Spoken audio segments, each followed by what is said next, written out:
আপনি একটি ভালো প্রশ্ন করেছেন। আমি বলতে চাচ্ছি যে আমাদের দেশের জনগণ হলো আমাদের সংবিধানে আছে জনগণই সর্বময় ক্ষমতার অধিকারী। আমরা জনগণ সেই ক্ষমতাটা তারা প্রয়োগ করে পার্লামেন্টের মাধ্যমে এবং সেটা করে জনপ্রতিনিধিদের মাধ্যমে। আমরা জনগণের জন্য রাজনীতি করি, জনগণের জন্য আমরা চিন্তা ভাবনা করি এবং কিভাবে দেশ ও জনগণ জাতি উন্নয়নের দিকে এগিয়ে যাবে সেই কথা নিয়েই আমরা পার্লামেন্টে আলাপ আলোচনা করি। এখন কথা যে আমরা যদি সত্যিকার ভাবে যদি জনগণের কথা কল্যাণে জনগণের জন্য আমরা যদি রাজনীতি করি কিংবা আমরা আমাদের যে কর্মকাণ্ড আছে সেগুলো করি, তাহলে আমরা জনগণের কথা প্রথমে চিন্তা করতে হবে আমাদের। গত ইলেকশনের সময় আপনি দেখেন না, 2013 সালে চিন্তা করে দেখেন 13 সালে কি অবস্থা ছিল। সে 13 সালের থেকে তারপরে যখন ইলেকশনটা হয়ে গেল, ইলেকশনের পরে মোটামুটি দেশে শান্তিতে মানুষ ছিল এবং স্বস্তিতে মানুষ ছিল। তারপরে হঠাৎ করে আবার 5ই জানুয়ারি আবার সেটা আবার বিস্ফোরিত হলো, আবার বিভিন্ন ভাবে আবার সেই একই রকমের অবস্থা ফিরে এলো। আমি নিজে বার নির্গতে গিয়েছিলাম, আমি দেখেছি, গতবারও গিয়েছিলাম, 2013 সালেও গিয়েছিলাম, এবার 2015 সালে আমি গেলাম।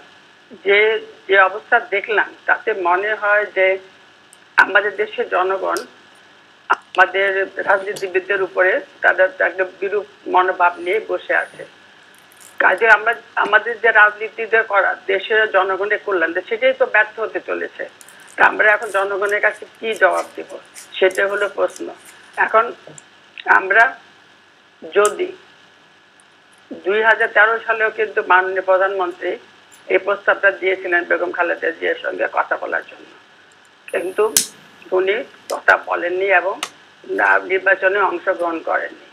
2013 সালের যে অবস্থাটা ছিল, বলেছিল কেয়ারটেকার গভর্নমেন্টের মাধ্যমে ইলেকশনটা হোক, কিন্তু দেখা গেছে অন্যান্য বিশ্বের অন্যান্য দেশে যেমন পলিটিক্যাল গভর্নেন্সের মাধ্যমে ইলেকশনটা হয়, কিন্তু আমাদের এখানে কেয়ারটেকার কি বলে এটা কেয়ারটেকার গভর্নেন্সের মাধ্যমে ইলেকশনটা তারা করার জন্য ব্যস্ত। কিন্তু এটাতে বোঝা যায় যে আমরা একজন পলিটিশিয়ান আয়োজনকে আমাদের বিশ্বাস নেই, আমাদের বিশ্বাসযোগ্যতা আমরা নিজেদের উপর করতে পারি না। তাহলে জনগণ আমাদেরকে কিভাবে বিশ্বাস করবে, সেটা তো একটা কথা রয়ে যায়। এখন যে অবস্থার সৃষ্টি হয়েছে, বার্লিনে একজন লোক আমাকে বলতেছিল যে এর থেকে এইভাবে পেট্রোল বোমা নিক্ষেপ করে আমাদেরকে যে পুড়িয়ে মারছে, তার থেকে উচিত ছিল যদি একটা গুলি করে আমাদেরকে মেরে ফেলতো, তাহলে হয়তো থেকে এত যন্ত্রণা থেকে রেহাই পাওয়া যেত। এখন সেই অবস্থা থেকে আমাদেরকে উঠতে হলে, কালকে যখন বেগম খালেদা জিয়ার এবং প্রেসিডেন্ট জিয়াউর রহমানের ছোট সন্তান মারা গেলেন, উনি শোকাহত। আমি তাদের সাথে ওনাকে আমি আমার সমবেদনা জানাচ্ছি।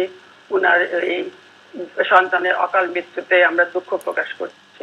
কিন্তু সেই একটা পরিবেশ সৃষ্টি হয়েছিল, আমরা জানতে পারলাম যে মাননীয় প্রধানমন্ত্রী উনি তার সমবেদনা জানাতে উনি ওনার কাছে যাবেন, ওনার বাড়িতে যাবেন। সেটা প্রায় 3-4 ঘন্টা আগে ওনাকে জানানো হয়েছিল।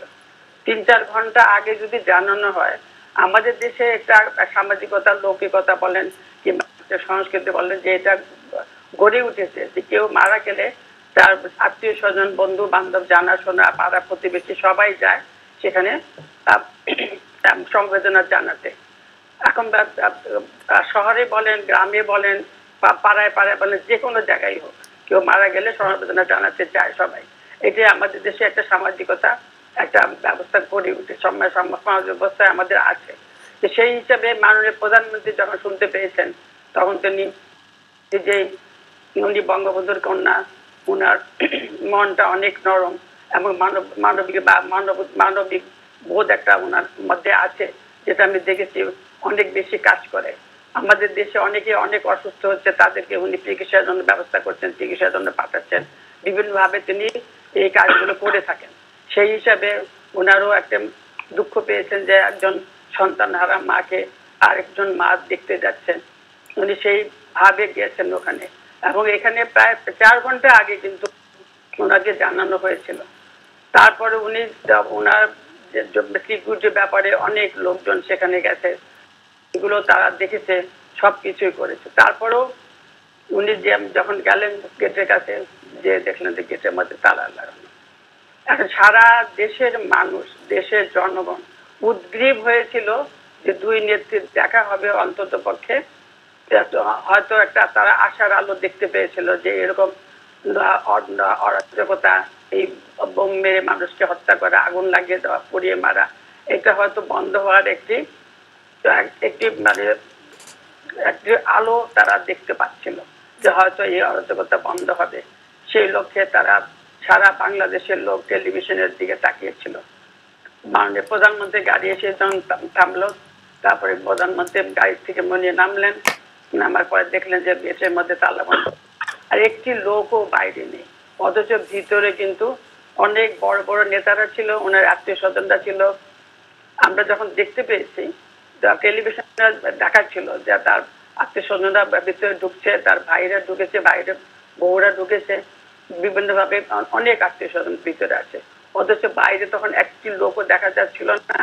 এবং গেটের মধ্যে মাননীয় প্রধানমন্ত্রী যখন নামে দেখলেন যে গেটের মধ্যে তালা দেওয়া, তিনি সেখানে থেকে ফিরে আসলেন। এই যে সংলাপের যে একটি পরিবেশ সৃষ্টি হতে যাচ্ছিল, মানুষ এটা দেখে আশাহত, তাদের আশা ভঙ্গ হয়েছে, তারা আশাহত হয়েছে যে হয়তো এটা হলো না। আন্দোলন ব্যাপারে আপনি জিজ্ঞাসা করেছেন, আপনাকে অনেক ধন্যবাদ। রাজনীতিবিদদেরই একটা তার প্রতিভা জানানোর একটা মাধ্যম হলো আন্দোলন, কিন্তু সে আন্দোলনে যদি আমরা জনগণকে সম্পৃক্ত করতে না পারি, তাহলে কিন্তু আন্দোলন হয় না। আমাদের আপনি দেখেন 2013 সালেও যে আন্দোলন করতে চেষ্টা করেছে ইলেকশন নিয়ে, তখনও জনগণকে সম্পৃক্ত করতে পারেনি। ইলেকশন একটা সাংবিধানিক বাধ্যবাধকতা আছে, সেই ইলেকশন সময় মতো করতে। তখন যদি তারা আসতো ইলেকশনে, তাহলে আরো ভালো ইলেকশন হতো, কিন্তু তারা সেই নির্বাচনে অংশগ্রহণ করেনি। নির্বাচনে অংশগ্রহণ করেনি বলে তো নির্বাচন থেমে থাকবে না। আমি অংশগ্রহণ করব না বলে কি আমরা সবকিছু, পৃথিবীর সবকিছু থেমে থাকবে না তো। পৃথিবীতে আপন গতিতে চলবে, কর্মসূচি আপন গতিতে চলে, দেশ আপন গতিতে চলে। সেই হিসেবে নির্বাচন আপন গতিতে চলেছে, নির্বাচন হয়ে গেছে। এখন 1 বছর পর সেই নির্বাচন নিয়ে আবার আলোচনা, আন্দোলন করার জন্য তারা মাঠে নেমেছে। কিন্তু জনগণকে যদি সম্পৃক্ত করতে না পারে, সেই আন্দোলন কোনো সময় সফল হয় না, এবং সেই আন্দোলনের ফসল কোনো সময় কারো ঘরে ওঠে না। এখন যে আন্দোলনের নামে যে অরাজকতা চলতেছে, জনগণ এতে আরো বেশি অতিষ্ঠ হয়ে গেছে।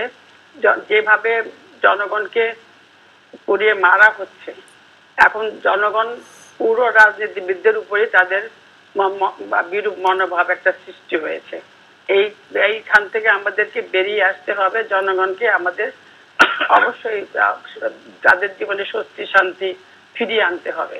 এই আন্দোলন যেখানে জনগণ সম্পৃক্ত না থাকে, সে আন্দোলন কোনো সময় সফল হয় না। আমরা সবসময় দেখেছি, আপনি যত আন্দোলন বাংলাদেশ সৃষ্টি হওয়ার পর থেকে যে আন্দোলন হয়েছে, এবং তার আগে ব্রিটিশ পিরিয়ডে দেখেন, সে আন্দোলন জনগণকে সম্পৃক্ত থাকলে সে আন্দোলন সফল হয়।